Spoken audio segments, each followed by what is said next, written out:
আলহামদুলিল্লাহ আমরা 2 দিন ব্যাপী হিজাব বিতরণ কর্মসূচি আয়োজন করতে পেরেছি। আমরা গতকালকে একবেলা হিজাব বিতরণ করেছি, পাশাপাশি আজকে সকাল 10টা থেকে সারাদিন ব্যাপী আমরা হিজাব বিতরণ করছি। আর আমাদের আজকে হিজাব বিতরণের উদ্দেশ্য ছিল ছাত্রীদেরকে একটা দাওয়াত দেওয়া, এটা হচ্ছে আমাদের দাওয়াতমূলক কাজের অন্তর্ভুক্ত। তাছাড়া ছাত্রীরা যাতে হিজাবের প্রতি আগ্রহী হয় এই চিন্তা রেখে আমরা এই আয়োজন করেছি। বিতরণ কর্মসূচিতে আমরা দেখেছি যে এখানে যেমন হিজাবি আপুরা ছিল, নন হিজাবি অনেক আপুরাও ছিল।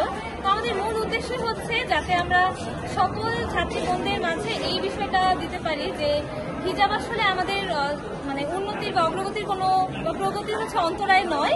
এর হিজাব পরেও যে আসলে সবকিছু করা যায় এবং তাদেরকে আগ্রহী করে তোলা হিজাবের প্রতি, হিজাবের নিয়ে তাদের মধ্যে যে কোনো নেগেটিভ কোনো চিন্তা যেন না থাকে এই বিষয়টা, এবং তাদেরকে হিজাবের প্রতি আরো অনেক বেশি আগ্রহী করে তোলার জন্যই মূলত আমাদের এই কার্যক্রম রাখা হয়েছে। আর এখানে আমাদের অনেক বেশি সাড়া পাচ্ছিলাম, আপনারা নিজেদের অনুভূতিগুলো প্রকাশ করছিলেন, আমাদের অনেক ভালো লেগেছে এবং আশা করছি আমরা এরকম কার্যক্রম আরো সামনেও রাখার চেষ্টা করবো। আমরা 10 তারিখ সকাল থেকে 11 তারিখ সকাল 10টা পর্যন্ত রেজিস্ট্রেশনের সময় রাখছিলাম। এই টাইমটাতে আমাদের প্রায় 1015 জন বোন রেজিস্ট্রেশন করছে। অনেকে রেজিস্ট্রেশন করতে পারেনি, পরবর্তীতে আমরা বলেছি তাদের জন্য আবার এটা রাখবো ইনশাআল্লাহ।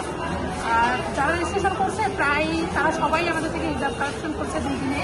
আর যারা বাকি আছে আমরা এখনো পর্যন্ত আমরা প্রায় 5টা পর্যন্ত আমাদের কার্যক্রম রাখার চিন্তা করেছি। আজ এই 5টার মধ্যে আমরা সবাইকে আজকে হিজাব পৌঁছে দেওয়ার চেষ্টা